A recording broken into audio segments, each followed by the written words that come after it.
Mother India birthday ದಿನನೇ ಅಗ್ರಜ ಮತ್ತೆ ರೌಡಿನಾದ್ನಿ engagement announce ಆಗ್ಬೇಕಿತ್ತು, ಆದ್ರೆ ಅದಾಗ್ಲಿಲ್ಲ. ಈಗ ಅಲ್ಲಿ ರೌಡಿನಾದ್ನಿಗೆ ಬೇರೆ ಗಂಡು ನೋಡ್ತಿದ್ದಾರೆ ಅಂತ ಅಂದ್ರೆ ವಿಚಿತ್ರ ಅನಿಸ್ತಿದೆ. ಮದುವೆಗೆ ಒಪ್ಕೊಂಡಿರೋ ಅತ್ತೆ ಮಾವ ಹೀಗೆ ಯಾಕೆ ಮಾಡ್ತಿದ್ದಾರೆ? ಇದ್ರಲ್ಲಿ ಏನಾದ್ರೂ ಮದರ್ ಇಂಡಿಯಾ ಕೈವಾಡ ಇರ್ಬೋದಾ? ಹೇಳಕ್ಕಾಗಲ್ಲ. ಮದರ್ ಇಂಡಿಯಾ ಏನ್ ಬೇಕಾದ್ರೂ ಮಾಡ್ಬೋದು. ಹೇಗಾದ್ರೂ ಮಾಡಿ ಗಂಡು ಅಲ್ಲಿಂದ ಓಡೋಗೋ ಥರ ಮಾಡ್ಬೇಕು.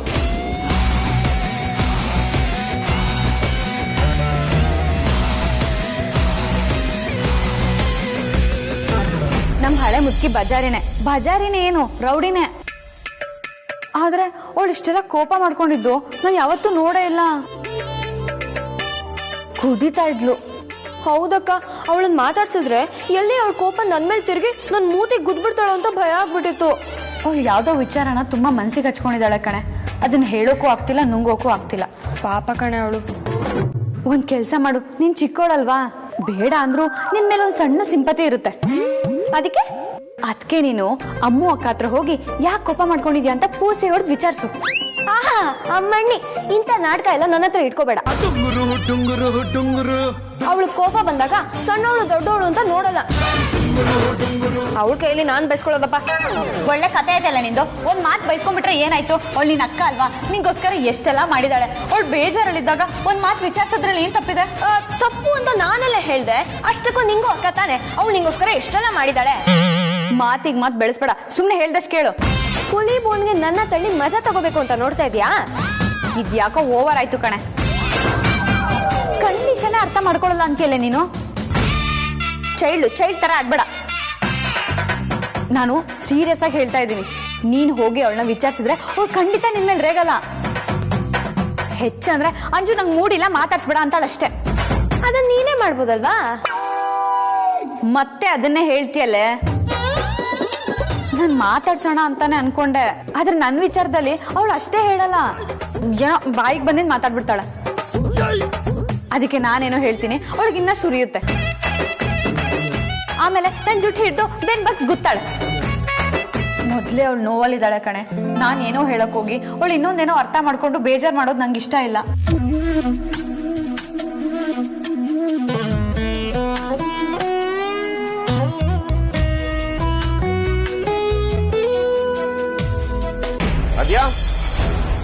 ಆದ್ಯಾ ಆದ್ಯಾ ಎಲ್ಲಿದ್ಯಾ? ಆದ್ಯಾ ಬೇಗ ಬಾ. ಆದ್ಯಾ ಏನಾಯ್ತು? ಯಾಕೆ ಇಷ್ಟು ಟೆನ್ಷನ್ ಆಗಿದ್ಯಾ? ಮನೆಗೇನಾದ್ರು ಬೆಂಕಿ ಬಿತ್ತಾ? ಫೈರ್ ಇಂಜಿನ್ಗೆ ಕಾಲ್ ಮಾಡ್ಲಾ? ಬೆಂಕಿನೇ ಬಿದ್ದಿರೋದು ಬಾವಾ. ಬೆಂಕಿನ ಎಲ್ಲಿ? ಸ್ವಲ್ಪ ಸುಮ್ಮನೆ ಇರ್ತೀರಾ? ಏನಾಯ್ತು ಬ್ರದರ್? ನಾವೆಲ್ಲ ಇಷ್ಟಪಟ್ಟು ಕಷ್ಟಪಟ್ಟು ಅಗ್ರಜ ಮತ್ತೆ ರೌಡಿನಾದ್ನಿಂದ ಅಫಿಷಿಯಲ್ ಆಗಿ ಒಂದ್ ಮಾಡ್ಸಿದ್ವಿ ತಾನೆ. ಆದ್ರೆ ಇವಾಗ ಅದಕ್ಕೊಂದು ದೊಡ್ಡ ಕಲ್ಬಿದ್ದಿದೆ. ಅತ್ತೆ ರೌಡಿನಾದ್ನಿಗೆ ಬೇರೆ ಗಂಡು ನೋಡ್ತಿದಾರಂತೆ.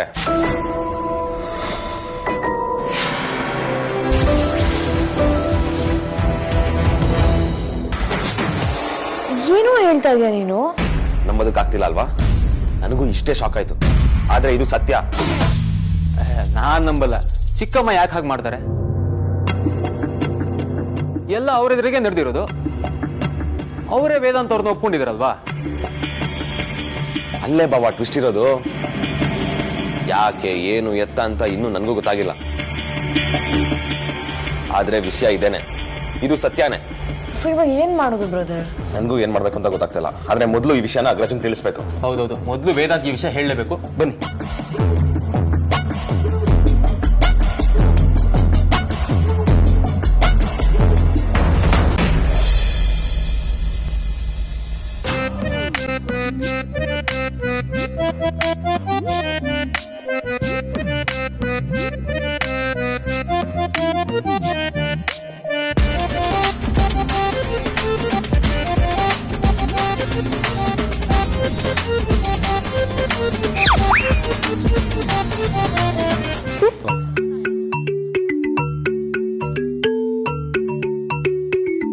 ಅದಿತಿ, ಅಂಜು, ಸಾರಿ ಕಣ್ರೆ, ಯಾವುದೋ ಟೆನ್ಷನಲ್ಲಿ ತುಂಬ ಮಾತಾಡ್ಬಿಟ್ಟೆ. ರೇಗಿದ್ದಕ್ಕೆ ಸಾರಿ.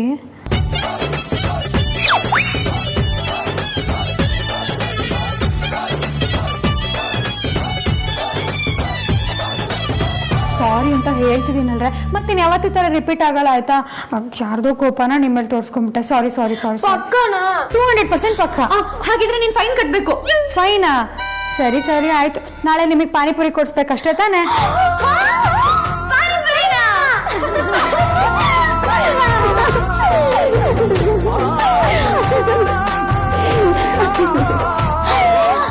ನೋಡು ಪ್ರಾಮಿಸ್ ಮಾಡಿದ್ಯಾ, ಒಂದಲ್ಲ 2 ಪ್ಲೇಟ್ ಕೊಡ್ಸ್ಬೇಕು. ಆಯ್ತು ಕೊನೆ ಕುಂಬಳಕಾಯಿ.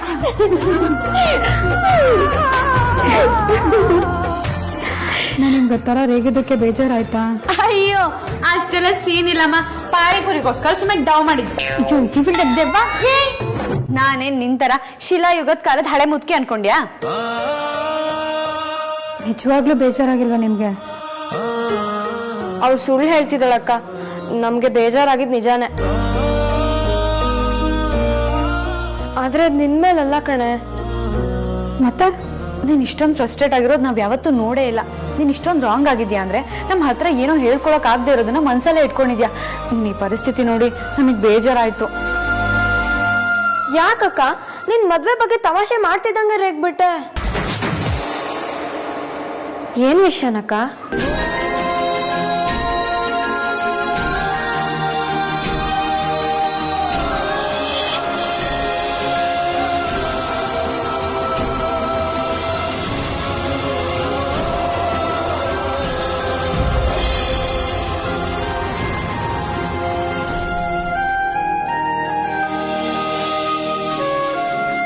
ನನ್ನ ಮದುವೆ ಆಗ್ತೇನೆ ನಾನು ಹುಡುಗಿ.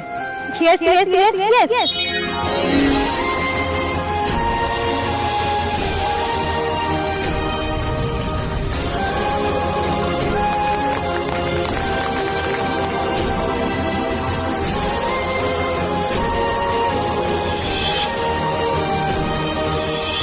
ಅಮ್ಮು, ನೀನು ವೇದಾಂತ ಮರ, ನೀನು ವೇದಾಂತ ಮರ, ನೀನು ವೇದಾಂತ ಮರ. ಲೇ ಹಳೆಮುದ್ಕಿ, ನಿನ್ನೆ ಕೇಳ್ತಿರೋದು. ಏನಿಲ್ಲ ಆದಿತ್ಯ ಅಕ್ಕ, ಅಮ್ಮು ಅಕ್ಕ ತುಂಬಾ ಫೀಲ್ ಮಾಡ್ಕೊಂಡಿದ್ದಾಳೆ ಅನ್ಸುತ್ತೆ. ಅವಳಿಗೆ ಸಂಬಂಧ ಸ್ವಲ್ಪನೂ ಇಷ್ಟ ಇಲ್ಲ. ದೇವ್ರೆ ಪ್ಲೀಸ್ ಅಮ್ಮು ಅಕ್ಕಂಗೆ ಇಷ್ಟ ಆಗೋ ಸಂಬಂಧ ಓಕೆ ಮಾಡಪ್ಪ.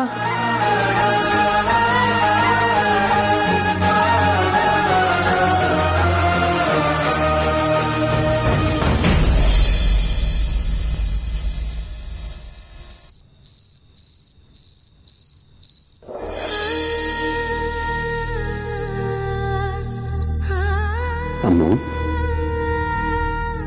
ಯಾಕೆ ಪುಟ್ಟ, ಏನಾಯ್ತು? ಸಪ್ಪಗಿದೆಯಾ? ಅಪ್ಪ, ನಾನು ಹಿಂಗೆ ಹೇಳಿದ್ರೆ ನಿಮಗೆ ಬೇಜಾರಾಗ್ಬೋದು. ಮೊದಲು ವಿಷಯ ಏನು ಅಂತ ಹೇಳು, ಆಮೇಲಿಂದ ಆಮೇಲೆ. ಅಪ್ಪ, ನಾನು ಬೇರೆ ಮದುವೆ ಆಗಲ್ಲ. ಪ್ಲೀಸ್ ಅಪ್ಪ, ಇದ್ರ ಬಗ್ಗೆ ಅಮ್ಮನ ಹತ್ರ ಮಾತಾಡ್ತೀರಾ?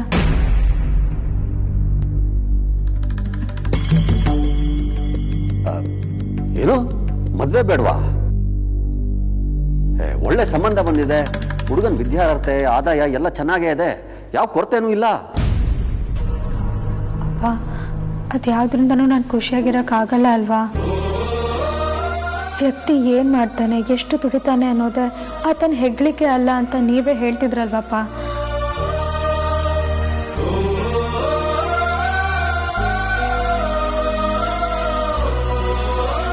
ಖಂಡಿತ ಅದು ಸತ್ಯನೇ. ಆದ್ರೆ ಈಗ ಈ ಹುಡುಗ ಸರಿ ಇಲ್ಲ ಅಂತ ನೀನ್ ಯಾಕೆ ಅನ್ಕೋತೀಯ? ಅವಂದೇ ಒಂದು ಬಿಸ್ನೆಸ್ ಇದೆ, ನಿನಗೆ ಮುಂದೆ ಕೆಲಸ ಮಾಡೋದಕ್ಕೂ ಯಾವ ಸಮಸ್ಯೆನೂ ಇಲ್ಲ. ನಿಂತನ ಕಳ್ಕೊಳ್ಳದೆ ನೀನ್ ಬದುಕ್ತೀಯ ಅಂದ್ರೆ ಅದಕ್ಕಿಂತ ಇನ್ನೇನ್ ಬೇಕು ಹೇಳು? ನನಗೆ ಮದುವೆ ಆಗೋದಕ್ಕೆ ಸ್ವಲ್ಪ ಟೈಮ್ ಬೇಕಪ್ಪ. ನಾಳೆನೆ ಮದುವೆ ನಡೆಯಲ್ವಲ್ಲ ಅಮ್ಮ? ಇನ್ನೂ ಸಂಬಂಧ ಗೊತ್ತಾಗಿ ಶಾಸ್ತ್ರ ಅದು ಇದು ಅಂತ ಎಲ್ಲ ಮುಗಿದು ಮದುವೆ ನಡೆಯೋದಕ್ಕೆ ಬೇಕಾದಷ್ಟು ಸಮಯ ಇರುತ್ತಲ್ವಾ? ಅದು ಅಲ್ಲದೆ ನಮ್ಮದು ಮಿಡ್ಲ್ ಕ್ಲಾಸು, ನಮಗೆ ಹೊಂದಿಕೆ ಆಗೋ ಸಂಬಂಧಗಳೆಲ್ಲ ನಮಗೆ ಬೇಕಾದಾಗಲೆಲ್ಲ ಬರುತ್ತೆ ಅಂತ ಹೇಳೋಕ್ಕಾಗಲ್ಲ. ಒಳ್ಳೆ ಅವಕಾಶ ಸಿಕ್ಕಿರ್ಬೇಕಾದ್ರೆ ಯಾಕೆ ಬೇಡ ಅನ್ಬೇಕು? ಅಪ್ಪ ಪ್ಲೀಸ್ ಅರ್ಥ ಮಾಡ್ಕೊಳ್ಳಿ. ನಾನು ಏನು ಹೇಳಕ್ಕೆ ಹೊರಟಿದ್ದೀನಿ ಅಂದರೆ, ನೀನು ಅರ್ಥ ಮಾಡ್ಕೋಬೇಕಲ್ವಾ ಮಗಳೇ? ನಿನ್ನ ಅಪ್ಪನಾಗಿ ನನ್ನ ಪರಿಸ್ಥಿತಿಗೆ ಅನುಗುಣವಾಗಿ ನಾನು ಏನು ಹೇಳಬೇಕು ಅದನ್ನು ನಾನು ನಿನಗೆ ಹೇಳಿದ್ದೀನಿ. ಮೇಲೂ ನೀನು ಇನ್ನೇನೋ ಯೋಚನೆ ಮಾಡ್ತೀಯ ಅಂದರೆ ನಿನ್ನಿಷ್ಟ ಕಣಮ್ಮ.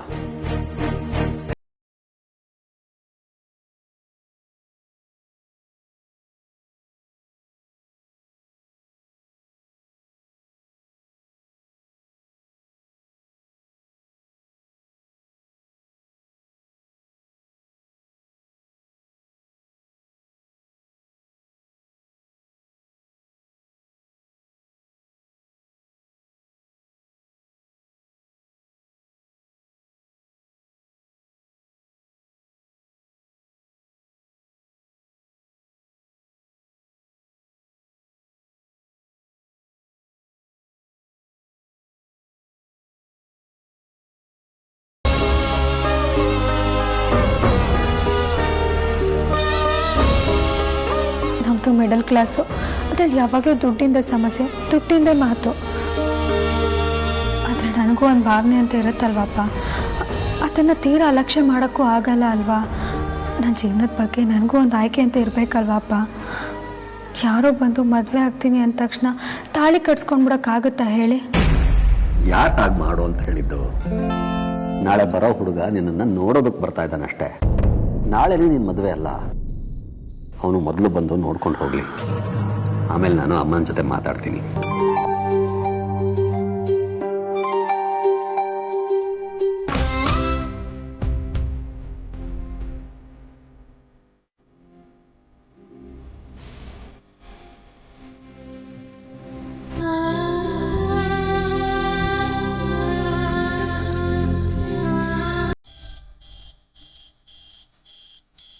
ಅಮ್ಮ ಹೇಗಿದೀಯಾ? ಇಲ್ಲಿ ನಡೆದಿದ್ನೇ ಮನ್ಸಲ್ಲಿ ಹಿಡ್ಕೊಂಡು ಕೊರಗ್ತಿಲ್ಲ ತಾನೆ?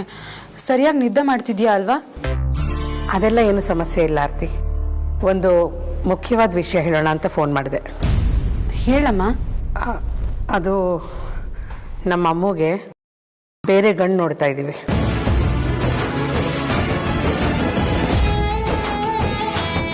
ಅಮ್ಮ ಏನ್ ಹೇಳ್ತಿದ್ಯಾ? ಬೇರೆ ಗಂಡ? ಅಮ್ಮ ಮತ್ತೆ ವೇದಾಂತ್ ಬಾಬನ್ ಜೊತೆ ಮದ್ವೆ ಅಂತ ಫಿಕ್ಸ್ ಆಗಿರುವಾಗ ಏನಿದೆಲ್ಲ? ತಮಾಷೆ ಮಾಡ್ತಿಲ್ಲ ತಾನೆ? ಇದು ತಮಾಷೆ ಮಾಡೋ ವಿಷಯನ ಆರ್ತಿ?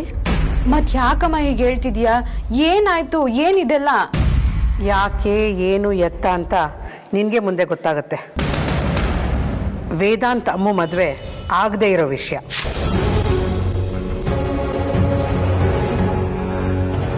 ಅಮ್ಮ ನನಗಿದೆಲ್ಲ ನಂಬೋದಕ್ಕೆ ಆಗ್ತಾ ಇಲ್ಲ. ಇಲ್ಲಿ ಯಾರೋ ಏನೋ ಅಂದ್ರು ಅನ್ನೋದೇ ಇದಕ್ಕೆ ಕಾರಣನಾ ಅಮ್ಮ? ಕಾರಣ ಅದೇ ಆದ್ರೆ ಈ ನಿರ್ಧಾರ ತಪ್ಪು ಅಂತ ನಿನ್ಗನ್ಸುತ್ತಾ ಆರ್ತಿ? ಇದು ಅಮ್ಮ ಜೀವನದ ಪ್ರಶ್ನೆ ಅಮ್ಮ. ಅವಳು ಇಷ್ಟಪಟ್ಟಿರೋ ಹುಡುಗನ ಜೊತೆ ಬಿಟ್ಟು ಇನ್ಯಾರ್ದೋ ಜೊತೆ ಜೀವನ ಮಾಡಬೇಕು ಅಂದ್ರೆ ಅದಕ್ಕಿಂತ ಚಿತ್ರಹಿಂಸೆ ಬೇರೆ ಯಾವುದೂ ಇಲ್ಲ. ಈ ವಿಚಾರದಲ್ಲಿ ಅವಳ ಭವಿಷ್ಯ ಮಾತ್ರ ಮುಖ್ಯ. ನಾನು ಹೀಗೆ ಹೇಳ್ತೀನಿ ಅಂತ ಬೇಜಾರಾಗ್ಬೇಡ. ಇಲ್ಲಿ ನಡೆದಿದ್ದೆ ಈ ನಿರ್ಧಾರಕ್ಕೆ ಕಾರಣ ಅಂತಾದ್ರೆ ನನ್ನ ಪ್ರಕಾರ ಅದು ತಪ್ಪೇ ಅಮ್ಮ. ಯಾಕೆ ಅಂದ್ರೆ ಆ ಘಟನೆ ನಡೆಯೋದಕ್ಕೆ ನಮ್ಮನೆಯವ್ರು ಯಾರೂ ಕಾರಣ ಅಲ್ಲ. ನಾನು ಹೇಳಿದ್ನ ಕರೆಕ್ಟಾಗಿ ಡೆಲಿವರಿ ಮಾಡಿದ್ಯಾ? Take it.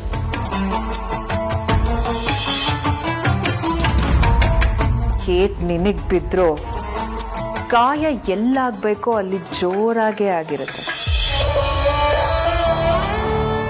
ಅದು ನಿನ್ನ ಅತ್ತೆದೇ ಕೆಲಸ ಅಂತ ನಾನು ನಿನಗೆ ಹೇಳಿದ್ರೆ ನಾನು ಹುಳಿ ಹಿಂಡ್ದಾಗತ್ತೆ. ನಿಮ್ಗಳ ಮಧ್ಯೆ ಬೆರಗ್ತಾರೋ ಕೆಲಸನ ನನಗೆ ಮಾಡೋಕೆ ಇಷ್ಟ ಇಲ್ಲ ಆರ್ತಿ. ಯಾಕಮ್ಮ ಮಾತಾಡ್ತಿಲ್ಲ? ನಾನು ಹೀಗಂದೆ ಅಂತ ಬೇಜಾರಾಯ್ತಾ? ನಿನಗೆ ಬೇಜಾರು ಮಾಡಬೇಕು ಅನ್ನೋದು ನನ್ನ ಉದ್ದೇಶ ಅಲ್ಲ. ಇಲ್ಲಿ ನಡೆದಿದ್ದು ಯಾವುದೇ ಕಾರಣಕ್ಕೂ ಸರಿಯಲ್ಲ. ನಿನಗೆ ಅವಮಾನ ಆದಾಗ ನನಗೆ ಅವಮಾನ ಆದಷ್ಟೇ ಹಿಂಸೆ ಆಯ್ತು. ಆದ್ರೆ ಯಾರೋ ದಾರಿಲಿ ಹೋಗೋರು ಏನೋ ಅಂದ್ರು ಅಂತ ಅಮ್ಮ ಜೀವನನ ಹಾಳು ಮಾಡೋದಕ್ಕಾಗಲ್ಲ ಅಲ್ವಾ ಅಮ್ಮ? ಅವಳ ಕನಸು, ಅವಳ ಭವಿಷ್ಯ, ಅವಳ ಜೀವನ ಅದು ಅವಳ ನಿರ್ಧಾರನೇ ಆಗ್ಬೇಕಲ್ವಾ ಅಮ್ಮ? ಎಲ್ಲರೂ ನನಗೆ ಉಪದೇಶ ಮಾಡೋಷ್ಟು ದೊಡ್ಡವರಾಗ್ಬಿಟ್ಟಿದ್ದೀರಾ ಅಮ್ಮ. ದಯವಿಟ್ಟು ಹಾಗೆಲ್ಲ ಅನ್ಕೋಬೇಡ. ಫೋನಲ್ಲಿ ಮಾತಾಡಿದ್ರೆ ಅಪಾರ್ಥನೆ ಆಗುತ್ತೆ. ಇರು, ನಾನು ಮನೆಗೆ ಬರ್ತೀನಿ. ಬೇಡ ಆರ್ತಿ, ನೀನು ಇದ್ದಕ್ಕಿದ್ದಾಗೆ ಹೊರಟ್ರೆ ನಿನ್ನ ಹಿಂದೆ ನಿಮ್ಮ ಮನೆಯವರು ಬರ್ತಾರೆ. ಆಗ ಅಮ್ಮಗೆ ಗಂಡು ತೋರಿಸೋ ಕಾರ್ಯಕ್ರಮ ಅಂದ್ಕೊಂಡಾಗಲ್ಲ. ಅಮ್ಮ ಎಲ್ಲನೂ ನಿರ್ಧಾರ ಮಾಡಿ ಗಂಡಿನವ್ರನ್ನ ಬರೋಕ್ಕೂ ಹೇಳಿ ಆಮೇಲೆ ನನಗೆ ವಿಷಯ ತಿಳಿಸ್ತಿದ್ಯಾ? ಬರೀ ಉಪದೇಶ ಮಾಡೋಷ್ಟು ದೊಡ್ಡವರಾಗಿದ್ದೀರಾ ಅನ್ಕೊಂಡೆ. ನೀವು ನಿರ್ಧಾರನೂ ಪ್ರಶ್ನೆ ಮಾಡೋಷ್ಟು ದೊಡ್ಡವರಾಗಿ ಬೆಳೆದ್ಬಿಟ್ಟಿದ್ದೀರಾ ಬಿಡಿ. ಅಮ್ಮ ನಿನ್ ಕೈ ಮುಗಿದ್ ಕೇಳ್ಕೊತೀನಿ, ಏನೇನೋ ಅರ್ಥ ಮಾಡ್ಕೊಂಡು ಮನ್ಸಿಗೆ ಹಚ್ಕೊಳ್ಬೇಡ. ನೋಡು ಆರ್ತಿ, ನನ್ನ ಮಕ್ಕಳಿಗೆ ಯಾವ್ದು ಒಳ್ಳೆಯದು ಯಾವ್ದು ಕೆಟ್ಟದು ಅನ್ನೋದು ನನಗೆ ಅರ್ಥ ಆಗುತ್ತೆ. ನಾನು 1000 ಸಲ ಯೋಚನೆ ಮಾಡಿನೇ ಈ ನಿರ್ಧಾರ ಮಾಡಿರೋದು. ಬರೀ ಅಮ್ಮು ಅಷ್ಟೇ ಅಲ್ಲ, ಅವಳ ಕೆಳಗೆ ಇನ್ನೂ 2 ಹೆಣ್ಮಕ್ಳಿದ್ದಾರೆ. ಅವ್ರ ಜೀವನದ ಬಗ್ಗೆನೂ ನಾನು ಯೋಚನೆ ಮಾಡಬೇಕು. ಅಷ್ಟಕ್ಕೂ ಇದು ಹುಡುಗಿ ನೋಡೋ ಶಾಸ್ತ್ರನೇ ಹೊರತು ಮದುವೆ ಅಲ್ಲ. ನಾನು ನಿನಗೆ ಈ ವಿಷಯ ತಿಳಿಸ್ಬೇಕಾಗಿತ್ತು, ತಿಳಿಸಿದ್ದೀನಿ. ಆದರೆ ದಯವಿಟ್ಟು ನಾನು ನಿನ್ನ ಬಾ ಅಂತ ಹೇಳೋವರೆಗೂ ನೀನು ಬರಕ್ಕೆ ಹೋಗಬೇಡ. ಅಮ್ಮ ನೀನ್ ಏನ್ ಮಾತಾಡ್ತಿದೀಯಾ? ಅಷ್ಟೇ ಅಲ್ಲ, ಅಮ್ಮನ ನೋಡೋಕ್ಕೆ ಗಂಡಿನ ಮನೆಯವರು ಬರ್ತಿದ್ದಾರೆ ಅನ್ನೋ ವಿಷಯನ ಅಲ್ಲಿ ಯಾರಿಗೂ ಹೇಳಬೇಡ. ನಿನ್ನಮ್ಮ ನಿನಗೆ ಸೆರಗೊಡ್ಡಿ ಕೇಳ್ಕೊತಾ ಇದ್ದೀನಿ ಅಂತ ಅನ್ಕೋ. ನಿನಗೆ ದಮ್ಮಯ್ಯ ಅಂತೀನಿ, ಈ ವಿಷಯನ ಅಲ್ಲಿ ಯಾರಿಗೂ ಹೇಳಬೇಡ. ಹಲೋ ಅಮ್ಮ.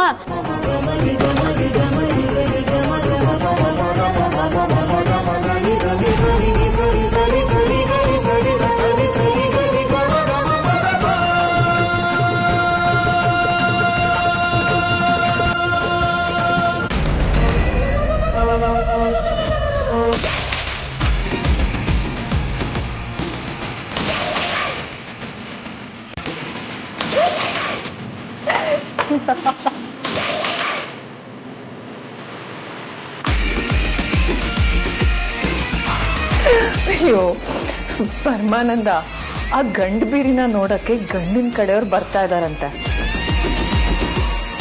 ಆ ವಿಷಯ ಈ ಮನೇಲಿ ಯಾರಿಗೂ ಗೊತ್ತಾಗ್ಬಾರ್ದಂತೆ.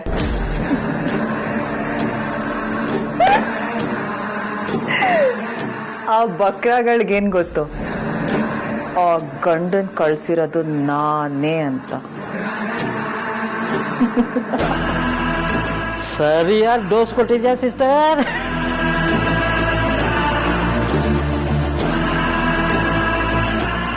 ಇಷ್ಟು ದಿನ ನಾನು ಏನೇ ಪ್ಲಾನ್ ಮಾಡಿದ್ರು ಅದು ಯಾವುದು ವರ್ಕೌಟ್ ಆಗ್ತಿರ್ಲಿಲ್ಲ. ಫ್ಲಾಪ್ ಮೇಲೆ ಫ್ಲಾಪ್ ಆಗ್ತಾ ಇತ್ತು. ಆ ಸಾರಿಕಾ ಸಾಹಿತ್ಯನ ನಂಬ್ಕೊಂಡು ನಾನು ಇಡಿಯಟ್ ಆಗಿದ್ದೆ. ಈಗ ಖುದ್ದಾಗಿ ನಾನೇ ಫೀಲ್ಡ್ಗೆ ಇಳ್ದಿದ್ದೀನಿ.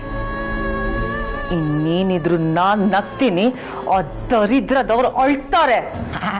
ಅಂದ್ರೆ ಎಲ್ಲ ನಾಯಿಗಳಿಗೂ ಒಂದ್ ದಿನ ಬರುತ್ತೆ ಅಂತಾರಲ್ಲ, ಆಗ ಸಿಸ್ಟರ್.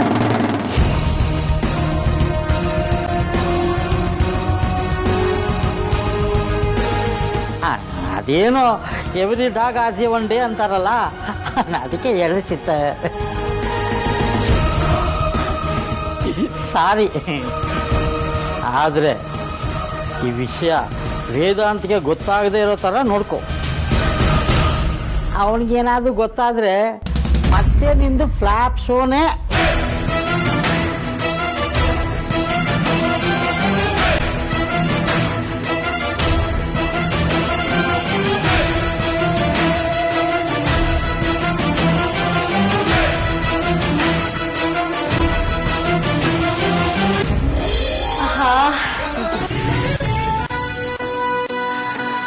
ಅಂಜು, ಈರುಳ್ಳಿ ಬೆಂದೋಯ್ತು, ಉಪ್ಪು ತಗೊಂಬಮ್ಮ.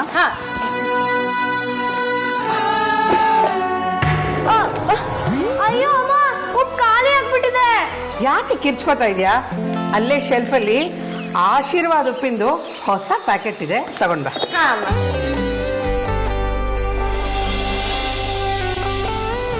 ಅಮ್ಮ ತಗೋ.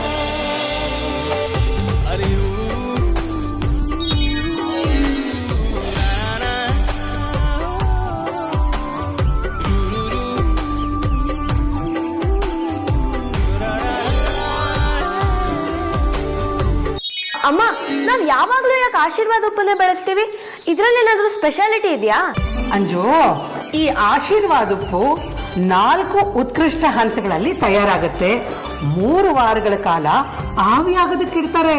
ಹಾಗಾದ್ರೆ ಏನಮ್ಮ? ನಿನ್ನ ವಿಜ್ಞಾನದ ಪುಸ್ತಕದಲ್ಲಿ ಸೋಲಾರ್ ಎವಾಪರೇಷನ್ ಅಂತ ಇತ್ತಲ್ಲ, ಜೊತೆಗೆ ಸಮುದ್ರದ ನೈಸರ್ಗಿಕ ಹರಳುಗಳಿವೆ, ಅಯೋಡಿನ್ ಕೂಡ ಸರಿಯಾದ ಪ್ರಮಾಣದಲ್ಲಿದೆ. ಹಾಗೇನೆ ಈ ಆಶೀರ್ವಾದ ಉಪ್ಪನ್ನ ಕೈಯನ್ನ ಬಳಸದೆ 2 ಸಲ ಚೆನ್ನಾಗಿ ಕ್ಲೀನ್ ಮಾಡ್ತಾರೆ. ಮಾಯಿಶ್ಚರ್ ಪ್ರೂಫ್ ಲಾಕ್ ಇರೋದ್ರಿಂದ ಆಶೀರ್ವಾದ ಉಪ್ಪು ನುಣುಪಾಗಿ ಅಡುಗೆಯಲ್ಲಿ ಚೆನ್ನಾಗಿ ಬೆರೆತು ಹೋಗುತ್ತೆ. ಮರಿಬೇಡ ಅಂಜು, ನಾವು ಯಾವಾಗಲೂ ಆಶೀರ್ವಾದ ಉಪ್ಪನ್ನೇ ಬಳಸಬೇಕು.